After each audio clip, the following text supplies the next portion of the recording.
18h-20h, Pierre de Villeneuve. Et le retour de Maël Hassani pour le journal de 19h à exactement 19h08 à quelques semaines des élections européennes. La France insoumise doit gérer une nouvelle polémique. Oui, la présence de la militante franco-palestinienne controversée Rima Hassan sur la liste pour le scrutin du 9 juin était déjà un point sensible et les choses ne vont pas s'arranger, loin de là.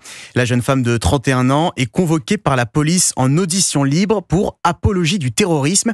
Qu'est-ce que la police reproche à cette militante, Alexis de la Fontaine ? Eh bien, interrogée par le média Le Crayon, quelques jours après le pogrom du 7 octobre, la militante franco-palestinienne Rima Hassan a tenu à défendre le Hamas. Écoutez.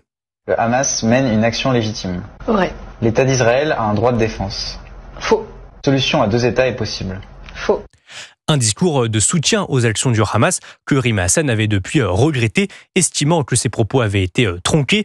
Des excuses peu convaincantes pour les enquêteurs qui soupçonnent la candidate insoumise d'apologie du terrorisme. De son côté, Rima Hassan et la France insoumise dénoncent une censure et une intimidation de la part du gouvernement.